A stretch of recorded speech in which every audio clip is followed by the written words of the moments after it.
மரத்துலேருந்து பறித்த மாங்காய். அப்படியே பால் கூட சொட்டுது பாருங்கள் பறித்ததில். இந்த மாங்காய் வந்து இப்போ தான் சீசனு. கொஞ்சம் நாள் ஆச்சுன்னா மாம்பழமாகிடும்.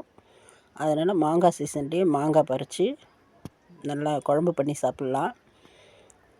காரக்குழம்புல போட்டால் ரொம்ப நல்லாயிருக்கும். வெந்தய குழம்புல போட்டால் நல்லாயிருக்கும். இன்னும் உங்களுடைய சௌகரியம் எந்தெந்த குழம்புல போடுவீங்களோ போடலாம். ஊறுகாய் போட்டால் ரொம்ப அருமையாக இருக்கும். உப்பு ஊறுகாய் போட்டிங்கன்னா 1 வருஷத்துக்கு வச்சுக்கலாம். உப்பில் ஊற வச்சு காய வச்சு எடுத்து வச்சுக்கிட்டிங்கன்னா 1 வருஷத்துக்கு சாப்பிட்லாம். மாங்காய் ஊறுகாய் சூப்பராக இருக்கும், அருமையாக இருக்கும். அதை சொல்லும்போதே நாக்கில் எச்சி வரும், அந்த அளவுக்கு இருக்கும். பாருங்கள் எவ்வளோ அழகாக இருக்குது பாருங்கள்